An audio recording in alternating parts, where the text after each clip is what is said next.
आइए सुनते हैं कार्यक्रम हकीकत ये है।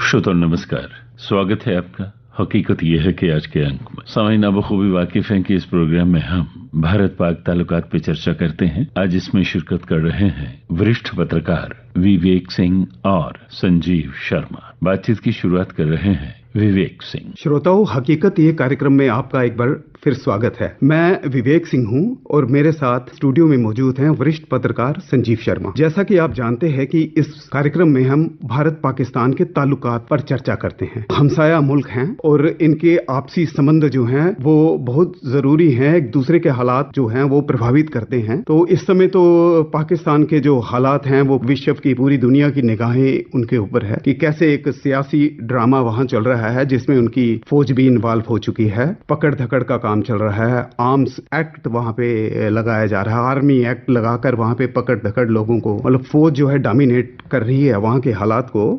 तो जो यह अस्थिरता का माहौल बना हुआ है पाकिस्तान में, आप उसको किस तरह से देखते हैं संजीव जी? विवेक जी, देखिए, कड़वाहट जो थी वो दोनों देशों में शुरू से ही रही है, जब से दो देश बने हैं। और रिलीजन बेस्ड पे जिस देश ने आज़ादी मांगी हो, अलग हुआ हो, फिर भी भारत जो है उनके साथ हमेशा चलता रहा। लेकिन पाकिस्तान ने हमेशा से जो इसकी कथनी और करनी है, मतलब उसमें फ़र्क है। भारत ने जब जब इनिशिएटिव लिया कि पाकिस्तान के साथ अच्छे रिलेशन बनाए, अच्छे से चले, बिजनेस करे, इमीडिएट नेबर है भारत का, भारत को भी जरूरत थी बिजनेस की है, बाकी चीज़ों की, लेकिन पाकिस्तान ने कभी भी उस तरीके से कोऑपरेट नहीं किया। यही वजह है कि आज जो हालात हैं पाकिस्तान के अंदर, जो बने हुए हालात हैं, वो पाकिस्तान उसके लिए खुद जिम्मेवार है। हम किसी को ब्लेम नहीं कर सकते। भारत ने हमेशा से कोशिश की, लेकिन पाकिस्तान ने कभी भी जो है, आज कुछ किसी चीज़ के ऊपर एग्री होते हैं और कल उसके ऊपर उलट करके हमेशा कोई ना कोई रीज़न बना के भारत के साथ मुश्किलात जो है उसने की, और आज वो उस मुश्किल में खुद ही फंस गया है। मिलिटेंसी करना या किसी एक रीजन के ऊपर अपना अधिकार जमाने की कोशिश करना, उस तरीके से इंटरनेशनल लेवल पे अपना उस तरीके को उसको हाईलाइट करना। लेकिन आज जो एक माहौल बना है, पूरी दुनिया को ये पता चल चुका है, पाकिस्तान एक्सपोज हो चुका है कि पाकिस्तान जो है गलत है और भारत जो है बिल्कुल सही है। और ये इस चीज़ से भी पता चल सकता है कि जिस तरह से भारत ने पिछले कुछ सालों में जो डेवलपमेंट का पेस है इतना फास्ट बढ़ा, और पाकिस्तान का जो है वो डाउन हुआ है, इकोनॉमी उसकी डाउन हुई है, पॉलिटिकल जो है स्टेबिलिटी उसकी खत्म हुई है, रिलेशंस उसके नेबर्स के साथ खत्म हुए हैं।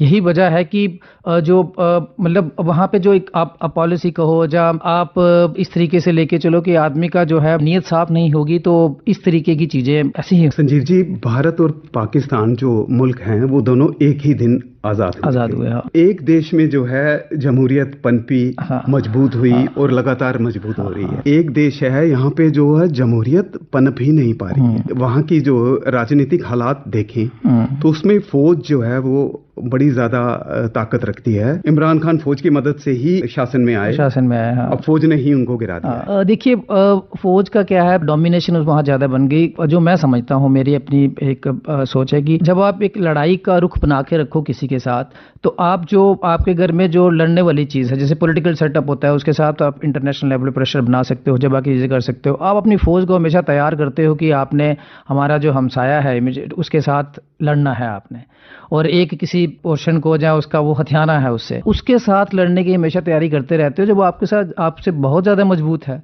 और वहाँ पे एक सेटअप है, डेमोक्रेटिक सेटअप है और दुनिया भी उसके साथ चलती है। तो आप जब उस चीज़ के लिए उस एक आर्म फोर्स को या एक ग्रुप को तैयार करते रहोगे, वो एक ना एक दिन फिर आपके ऊपर डोमिनेट करेगा, ही आपको अपनी चलाएगा कि हमारे तरीके से चलो। वही हो रहा है पाकिस्तान में। आर्मी कहती है कि हमारे तरीके से चलो, लेकिन जब पॉलिटिकल सेटअप आता है उसकी अपनी कंपल्शंस होती हैं, लोगों की जो वो लोगों के साथ वादे करके आए हुए थे उनको पूरा करना होता है। तो कहीं ना कहीं जो क्लैश ऑफ इंटरेस्ट जो है दोनों में हो जाता है। तो यही वजह होती है कि आर्मी पहले उसको सपोर्ट करती है, किसी एक लीडरशिप को उसको बनाती है वहाँ पे, उसके बाद जब उसको लगता है ये हमारे बात नहीं मान रहा, उसको फिर डिस्टेबलाइज करती है, और धीरे धीरे जब वो होने लगता है तो क्राइसिस हो जाता है देश में। और देश की तो परवाह किसी को भी नहीं है, ना उनके पॉलिटिकल ग्रुप को परवाह है, ना ही आर्मी को परवाह है, और लोग बेचारे जो है पिसे जा रहे हैं। लेकिन मसला अब जो इस बार जो हुआ 9 मई 2023 को, ये कुछ अलग ही पिक्चर पेश कर रहा है। मुझे नहीं लगता है कि पाकिस्तान में कभी आर्मी इंस्टॉलेशन या उनके कोर कमांडर, हाँ, वो चीज नहीं हुई कि इस तरह से लोग घुस जाए उनके घरों में या हेडक्वार्टर में जहाँ उसको अटैक करें, ऐसा नहीं हुआ था। लेकिन ये एक ऐसा सूचक है, ये साफ दिखा रहा है कि आने वाला समय जो पाकिस्तान के लिए बहुत मुश्किल होने वाला है, क्योंकि लोग जो हैं वो अब जो हैं सड़कों पर पहले से आ चुके थे।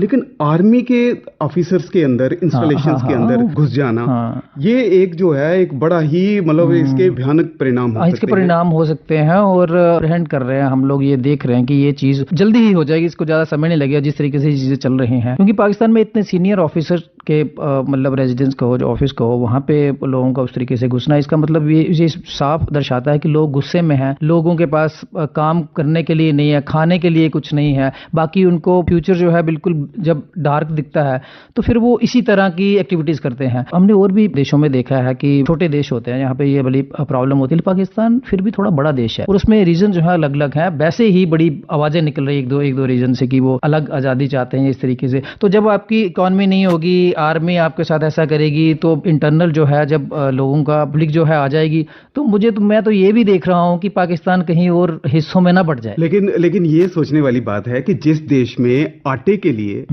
12 लोग जो हैं अपनी जान दे देते हैं, वो देश जो है आतंक को फैलाने की कोशिश कर रहा है। हमारे मुल्क में वो ड्रोन से हथियार भेज रहा है, नशा भेज रहा है, 100 तरह के वो कर रहा है। अपनी जो उनकी बुनियादी समस्याएं हैं ना, उनको दरकिनार करके वो एक पड़ोसी देश की तरफ जो है उंगली उठा रहा है, लोगों का ध्यान बटा रहा है। ये जो पॉलिटिक्स है, ये जो सोच है, यही सोच मुझे लग रहा है कि पाकिस्तान को लेकर डूब रही है। बिल्कुल डूबेगी। विवेक जी देखिए, होना ये चाहिए कि जैसे भारत में है, मतलब जो भी रिसर्च बेस्ड इंस्टीट्यूशंस हैं वो ये रिसर्च कर रहे हैं किस तरह से हमारी पैदावार जो है वो बढ़ सकती है।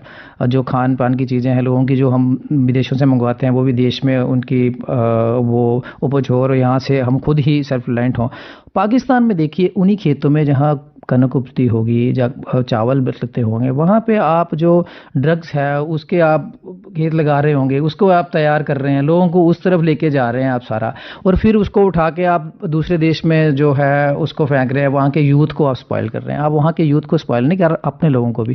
पहले ये हुआ, हथियार यहाँ पे आए, मतलब मिलिटेंसी J&K में की पाकिस्तान ने पूरी कोशिश, वो तो अब खत्म हो चुका वो वाला चैप्टर। ड्रग्स जो है यहाँ पे फैला रहा है कि उसके यूथ को हम जो है वो डाइवर्ट करेंगे, यूथ को फिर यूज करेंगे। ऐसा नहीं होगा। जैसे हथियार वापस पाकिस्तान में जो अब बचे हुए हैं या वहां रुक रहे हैं, तो वो पाकिस्तान की अपने जो लोगों पे इस्तेमाल होना शुरू हो गए। ऐसे ही होगा, ड्रग्स भी अपने लोगों पे इस्तेमाल होगी और धीरे धीरे पाकिस्तान का, मुझे तो लगता है कि अगर इसी तरीके से चलता रहा तो पाकिस्तान का एग्जिस्टेंस, जो अस्तित्व हम कहते हैं, वो भी मिटेगा यहाँ से। संजीव जी, आपको नहीं लगता है कि पाकिस्तान ने दहशतगर्दी को अपनी इकोनॉमी का हिस्सा बना लिया है? जैसे कोई देश जो एक विकासशील देश अपना जैसे बजट बनाता है, तो उसमें वो हर चीज के लिए वो अपना डेवलपमेंट के लिए फंड्स रखेगा, सब कुछ रखेगा। आपको नहीं लगता है कि पाकिस्तान ने दहशतगर्दी को बढ़ावा देने के लिए एक पूरा सेटअप बना रखा है? उस सेटअप की फंडिंग है, जैसे उनकी ISI है, जैसे वो ट्रेनिंग कैंप चला रहे हैं POK। हर चीज के पीछे जो है मनी इन्वॉल्व। मनी जो है वो कोई जो है वहां की फौज जो है ना, वो सारी उसको कंट्रोल कर रही है, उसको फैसिलिटेट कर रही है, लॉन्चिंग पैड्स चल रहे हैं। ये सारा मनी का मसला नहीं लगता आपको कि जैसे कहीं से विदेश से, मुस्लिम कंट्रीज से वो पैसा लेके तो फिर उसको आगे जो होता ये है कि विवेक जी, पहले तो पैसा पाकिस्तान के पास बड़ा फ्लो था। डेवलप्ड नेशंस हैं, जो पावरफुल नेशंस हैं, नाम लेंगे, अमेरिका हो गया, मतलब वो सपोर्ट करते थे पाकिस्तान को। अरब के देश हो गए, वो सपोर्ट करते थे पाकिस्तान को फाइनेंशियली। अब जो है उस तरह की सपोर्ट कहीं से नहीं मिल रही। और होता ये है कि जैसे आर्मी का हर लोग ने, किसी ने जब बड़ा पैसे का फ्लो हो और उस तरीके से जो ऑर्गेनाइज्ड फ्लो ना हो, वो आदतें इतनी बिगड़ी होती हैं कि वो फिर सुधरती नहीं है। मतलब जो आर्म ऑफिसर्स होंगे उनकी भी आदतें होंगी इस तरह से, रहन सहन, उनका पैसे का इस्तेमाल करना, बाकी चीज़ें, ऐशो आराम सारे, तो वो जब वो चीज़ें कम होने लगती हैं तो मुश्किल होती है। तो वहीं आप देखिए, दो चीज़ें हैं। आर्मी जो है पाकिस्तान की, वो अमीर है अभी भी। तो जो पाकिस्तान में आम आदमी है, लोग हैं वहाँ के, जो जमहूरियत लोग हैं वहाँ पे रहने, वो गरीब हैं। जब ऐसा हो जाएगा तो आप देखिए वो मतलब रिजल्ट्स उसके तो इसी तरह के आने वाले हैं ना, जैसे आप देख रहे हो अभी। लेकिन एक बात सोचने वाली थी, जैसे यहाँ पे G20 सम्मेलन हो रहा है हमारे कश्मीर में, चल रहा है सम्मेलन में हिस्सा लेने के लिए एक कंट्री जो है, पाकिस्तान तो उसका मेंबर नहीं है G20, तुर्की जो है वो पाकिस्तान की बहस पे जो इस सम्मेलन में हिस्सा लेने के लिए नहीं है। तो देखिए विवेक जी, तुर्की की भी गलती है। जब तुर्की में मुश्किल हालात पैदा हुए थे तो भारत ने सबसे पहले मदद की थी। पाकिस्तान तो तब तक नींद से भी नहीं उठा था कि वहाँ सुबह क्या हो गया, और इंडिया के जो है मदद लेके वहाँ फोर्सेज जो है वहाँ पहुंच गए। उन्होंने एडमिट भी किया था, इस चीज को माना भी था कि भारत ने जो मदद की। अब पता नहीं उनकी क्या अंदर से किस तरह की मजबूरियां हैं जो वो फिर से पाकिस्तान को सपोर्ट करना चाहती हैं। लेकिन फ्यूचर में अगर वो इस तरह से पाकिस्तान को सपोर्ट करता रहा तो, हालांकि हमारे साथ तुर्की का इतना कोई है नहीं है, रिलेशन भी नहीं है उस तरह से बिजनेस भी नहीं है, लेकिन भारत ने कभी भी नहीं ये चाहा, कभी स्टेटमेंट भी नहीं आई कि ठीक है पाकिस्तान को क्यों सपोर्ट कर रहे हो, हमने आपको वो किया, क्योंकि बड़ा देश है, बड़ा दिल है, उस तरीके से ही हम लोग चलते हैं। आज आके बात वहीं पे आ जाती है कि जैसे G20 का आपने जिक्र किया, कश्मीर, दुनिया ने इस चीज को महसूस कर लिया है, कश्मीर खुश है, कश्मीर के लोग खुश हैं इस समय। वहां पे जो डेलीगेट्स आए हुए हैं उनको लेके, जब बाकी जो टूरिस्ट फ्लो है इस बार, अभी तो अमरनाथ यात्रा शुरू नहीं हुई है, उससे पहले ही रिकॉर्ड, मुझे लग रहा है टूरिस्ट जो है एक रिकॉर्ड बनने जा रहा है कश्मीर में। और जो फिल्म इंडस्ट्री है, जो एक टाइम पे कश्मीर में फेमस था, कश्मीर जो है उनका डेस्टिनेशन था फिल्म इंडस्ट्री के लिए, वापसी हुई है वहां पे। लोग खुश हो जाएं, लोगों की इकोनॉमी बढ़ जाए, पैसा बढ़ जाए, डेवलपमेंट हो रही है, रोड्स बन रहे हैं, रेल नेटवर्क आप देखो कितना जबरदस्त हो रहा है, सब कुछ हो रहा है, तो एक देश कहता है नहीं हम उससे हिस्से में अटैक करके, तो लोगों, अब लोग भी समझ गए उस तरीके से। आप ये एक मिस इन्फॉर्मेशन कैंपेन है जो पाकिस्तान फैला रहा है कश्मीर को लेकर। तुर्की उसको सपोर्ट कर रहा है क्योंकि कश्मीर के हालात जो है ना बड़े खुशहाल, बेहतर, विकासशील हो चुके हैं।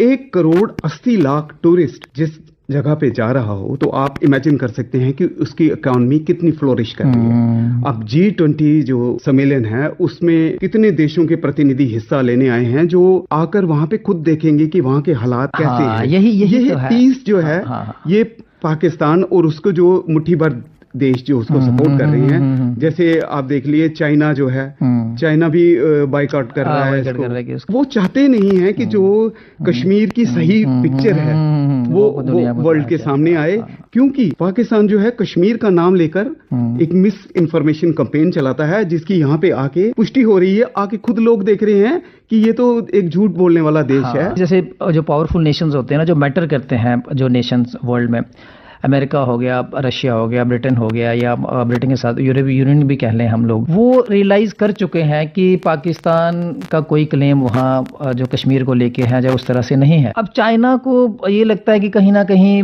भारत, चाइना या पाकिस्तान दोनों को लगता है G20 जो समिट है ना, ये टूरिस्ट समिट है, यहाँ पे इंटरनेशनल फ्लो टूरिस्ट का इतना हो जाएगा कि वो लोग अगेंस्ट हो जाएंगे बाकी चीजें जो भी हैं, तो वो नहीं चाहते हैं कि ये जो है ऐसी पिक्चर जो है बाहर चली जाए इंडिया की तरफ से। नहीं, पिक्चर तो बेसिकली जो है ना, वो कहते हैं ना पिक्चर भी बाकी।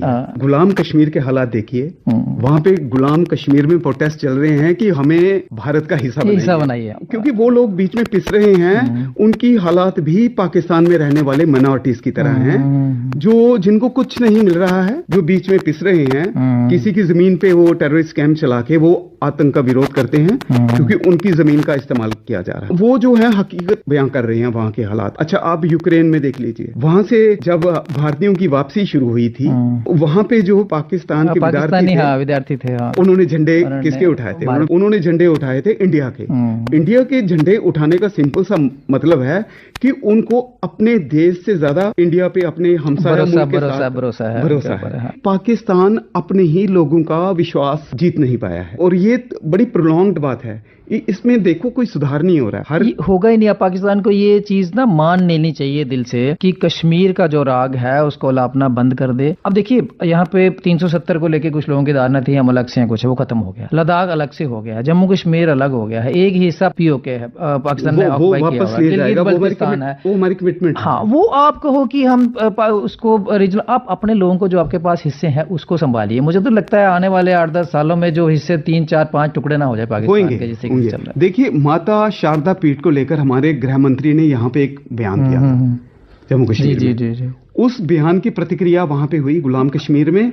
वो कहते हैं कि हमें ये मंजूर है कि वहां पे करतारपुर कॉरिडोर की तरह वहां भी शुरू किया जाए ऐसे ही यात्रियों का आधार आने जाने का सिलसिला, क्योंकि उनको पता है ये एक डेवलपमेंटल एस्पेक्ट है। लेकिन ये पाकिस्तान की सरकार थोड़ी बोलेगी ये चीज। वो नहीं करेंगे। देखिए, भारत ने हमेशा से ना एक बड़े भाई का जो है रिश्ता जो है वो अदा किया है पाकिस्तान के साथ, चाहे पाकिस्तान ने उसके साथ कुछ भी किया हो। भारत सरकार ने ये कि चलो छोटा है, उसको गलती करता है उसके साथ, भारत उसने कितनी बार भारत के ऊपर हमले किए, लेकिन इंडिया ने कुछ नहीं। और जब एक बार हमारे यहाँ एक सरकार उस तरह से आई, उस साल मंचन से लेके, तो उन्होंने जम्मू कश्मीर से काफी रास्ते खोले कि पाकिस्तान के साथ व्यापार करेंगे हम लोग। तो पाकिस्तान ने फिर से वही किया, व्यापार के बदले आप कुछ और भेजते हो, मतलब ड्राई फ्रूट में कुछ और डाल के ट्रकों में भेजना शुरू कर दिया, हवाला पैसे शुरू हो गए। मतलब देखिए, मानसिकता उस तरीके से अपनी बना ली हुई है कि हमने नेगेटिविटी उसी तरह से करने, किसी दूसरे का नुकसान करना है। चीजों पे जब आप अपने लोगों के दिमाग में रोज रोज एक ही चीज सोचते जाओ तो वही करेंगे ना। हमने उनको एक मोस्ट फेवर्ड नेशन का दर्जा दिया और उन्होंने बदले में हमको क्या दिया? उन्होंने हमारे ऊपर हमले किए, हमने उनको मोस्ट फेवर्ड नेशन का दर्जा किया, बड़े भाई की तरह उनको बेनिफिट देने की कोशिश की, उन्होंने वापसी में हमें क्या दिया? देखिए, यहाँ पे एक ना G20 सम्मेलन जो है, ये एक जो है बड़ा ही डेवलपमेंट का एक बड़ा अच्छा संकेत है। श्रीनगर में होना एक बहुत बड़ा संकेत है। और वो देखिए उसकी प्रतिक्रिया क्या हो रही है कि यहाँ पे सिक्योरिटी थ्रेट है, छटपटा रहे हैं कि किस तरह से जो है कोई डिस्टर्ब करे, कोई अटैक करे, कुछ करे, वो उस तरीके से मतलब किस तरह की सोच, पसमानदा सोच लेकर वो आगे चल रहे हैं कि हम जो हैं वो आगे की तरफ जा रहे हैं और वो इर्द गिर्द घूमे जा रहे हैं, एक ही डायरेक्शन में घूमे जा रहे हैं। अब मतलब हम तो आगे बढ़ रहे हैं ना, तो वो पड़ोस की डेवलपमेंट जो वो पाकिस्तान में भी दिख रही है। अब मैं एक चीज कोट करूं विवेक जी, मेरे ऐसे बात करते करते दिमाग में आ गई। यूरोप को लोग मानते थे ना सारा डेवलप। इंडिया ने जब 8-10 साल पहले ये बात शुरू हुई थी कि इंडिया जो है डेवलप नेशंस बनेगा, डोमिनेट करेगा, इंडियन इकोनॉमी जो है नंबर 1 पे, इंडियन इकोनॉमी नंबर 3 पे है वर्ल्ड में पेट्रोलियम प्रोडक्ट्स में। यूरोप भी चिल्ला रहा है कि ये क्या हो रहा है, इंडिया एक्सपोर्ट कर रहा है यूरोपीय यूनियन को पेट्रोलियम प्रोडक्ट्स। अब देखिए कितनी बड़ी चीज है पेट्रोलियम प्रोडक्ट जो है इंडियन एक्सपोर्ट, कैसे है वो जो रशिया का जो भी वट एवर इट इज, लेकिन इंडिया जो है एक्सपोर्ट कर रहा है। तो आप ऐसे नेशन के साथ जो मतलब डेवलप्ड नेशंस को पेट्रोलियम प्रोडक्ट दे रहा है, आप कहोगे हम उसके साथ लड़ेंगे या उसको वो करें, वो तो पॉसिबल नहीं है। उसके साथ अच्छे से रहना, मित्रता से रहना और उसका किसी ना किसी तरीके से सहयोग लेना, वही पाकिस्तान के फेवर में है इस वक्त। पाकिस्तान जो है ना वो अपने हालात का सही तरह से आंकलन नहीं कर पा रहा है। हाँ, ये दोनों में से एक बात हो सकती है, करना नहीं चाहता है तो जा कर नहीं पा रहा है, क्योंकि नहीं कर पाना चलो वो इतना मुश्किल नहीं है, लेकिन वो चाहता ही नहीं है करना। अगर वो करेगा तो वो उसको लगेगा पता नहीं क्या, हम तो खत्म हो गए। तो बस यहीं पे सारी समस्या आ जाती है कि उसकी कथनी और करनी में बहुत अंतर है। वो बोलता कुछ है, करता कुछ और है। मतलब कुल मिला के ये है कि विश्वास जो है ना तो वो पड़ोसियों का विश्वास जीत रहा है, ना अपने लोगों का जीत रहा है। विश्वास और यही कारण है कि आज फिर जो है मार्शल लॉ की ओर बढ़ रहा है। वहां पे फौज देखिए किस तरह से वो पकड़ दकड़ का सिलसिला शुरू हुआ है। 7,000 लोगों को उन्होंने गिरफ्तार किया है। ये जो हुआ था ना इमरान खान के समर्थन में जो लोग आए थे, सारे 7,000 से अधिक लोग गिरफ्तार हैं। इनमें से 4,000 पंजाब से हैं और कितने ही लोगों को गिरफ्तार करने की तैयारी है, जिसकी लिस्ट उन्होंने सौंपी हुई है। मेरे को तो ऐसे लगता है कि ये हालात जो हैं बद से और बदतर होने जा रहे हैं। बदतर इसलिए होंगे विवेक जी, क्योंकि पाकिस्तान का जो इकोनॉमी है ना वो ऑलमोस्ट खत्म है। तो आर्मी अगर रूल करने आएगी भी तो पैसा तो चाहिए ना, आपके पास इक्विपमेंट चाहिए, आपको आर्म्स एम्युनिशंस चाहिए, आपको सारा कुछ चाहिए, लोगों को खाना भी खिलाना है, अपने सब कुछ करना है, तो वो कहाँ से आएगा? पैसा तो है नहीं। आर्मी भी इस बार वो नहीं कर पाएगी अगर वो सोच रहे हैं किस तरीके से हम। लेकिन चौकन्ना रहने की हमें बहुत ज्यादा जरूरत है, क्योंकि ये इतिहास इसका गवाह है कि पाकिस्तान के अंदरूनी हालात जब बिगड़ते हैं ना तो वो सोचता है कि पड़ोसी देश की तरफ कुछ करके अपने लोगों का ध्यान भटकाया जाए। यही एक कारण है कि इस समय हम बड़े ज्यादा चौकस हैं यहाँ पे। चौकसी आप देखिए किस लेवल की सिक्योरिटी है G20 को लेकर। हाँ, लेकिन अब ध्यान बटने वाला नहीं है। ध्यान जब तक बटता है ना तब तक लोग अपने लोगों को मारने के लिए नहीं जाते हैं, आर्म्ड फोर्सेस के ऊपर अटैक नहीं करते हैं। अब उनको लगता है ये कुछ नहीं करने वाली है फौज, ये कहती है भारत पे हमला करेंगे, कश्मीर ले लेंगे, ये नहीं ले सकती है और ना ही ले पाएगी। अब लोगों को पता चल चुका है पाकिस्तान में ये चीज नहीं होने वाली है, ये हमें बेवकूफ बनाते हैं बयानबाजी करके। इस तरीके से ना हमें नुकसान ही हो रहा है देश का। संजीव जी, वो कहते हैं ना कि उम्मीद पर दुनिया कायम है, तो हम भी यही उम्मीद करते हैं कि पाकिस्तान अपनी गलतियों को समझे और जितना जल्दी समझेगा उतना ही जल्दी उसके लिए अच्छा है, उतना ही अच्छा होगा उसके लिए। क्योंकि अगर उसने समझने में और देरी कर दी तो शायद वो बहुत देरी हो जाएगी। इसी उम्मीद के साथ हम इस कार्यक्रम को समाप्त करते हैं। शुक्रिया। सामीन, अभी आप समाप्त कर रहे थे प्रोग्राम हकीकत ये है। श्री के गुफ्तगू थे वरिष्ठ पत्रकार विवेक सिंह और संजीव शर्मा। इसके साथ ही ये अंक अब संपन्न होता है। अगली मुलाकात तक हमें इजाजत दें। आप सुनते रहिए आकाशवाणी का जम्मू केंद्र।